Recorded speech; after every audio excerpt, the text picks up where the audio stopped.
মাটিতে পড়ে আছে বিশাল আকৃতির একটি রিং, ওজন 500 কেজি, যেটি মহাকাশ থেকে আছড়ে পড়েছে।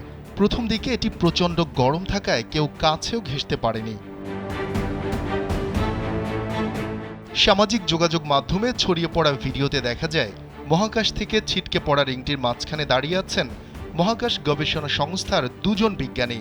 এটির চারপাশে ছড়িয়ে ছিটিয়ে থাকা ধ্বংসাবশেষের নমুনাগুলো সংগ্রহ করছেন তারা। এটি সম্ভবত স্পেস অবজেক্টের একটি টুকরো, যা মেটাল দ্বারা তৈরি করা হয়েছিল। আমরা ধারণা করছি এটি কোনো রকেটের ধ্বংসাবশেষ। স্যান্ডেলিনা সো, রূপচর্চায় আভিজাত্য। জানা গেছে আফ্রিকার দেশ কেনিয়ার একটি প্রত্যন্ত গ্রামে আছড়ে পড়ে রিংটি। বস্তুটিকে পড়তে দেখা কয়েকজন জানিয়েছেন ঘটনার দিন বিকেলে আকাশ থেকে বিশাল আকৃতির লাল গরম এই বস্তুটি পড়ে। এটি এতটাই গরম ছিল যে কেউ কাছেও ঘেঁষতে পারছিল না।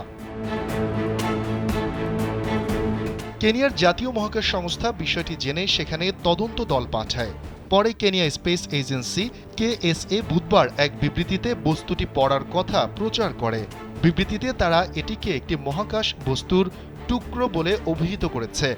জানানো হয় এই ঘটনায় কেউ হতাহত হয়নি, তবে লোকালয়ে পড়লে প্রাণহানির কারণ ঘটতে পারত।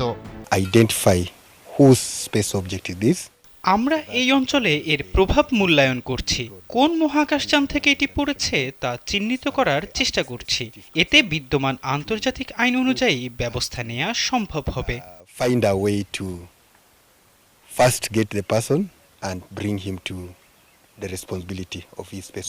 প্রাথমিক মূল্যায়ন বলছে মহাকাশের ধ্বংসাবশেষ সাধারণত সমুদ্রে পড়ে বা পৃথিবীর বায়ুমণ্ডলে প্রবেশ করার আগেই পুড়ে যায়। পতিত বস্তুটি সম্ভবত একটি বিচ্ছিন্ন ঘটনা, তবে এখনও এটি তদন্তাধীন। শফিকুল ইসলাম শান্ত, কালবেলা ডেস্ক।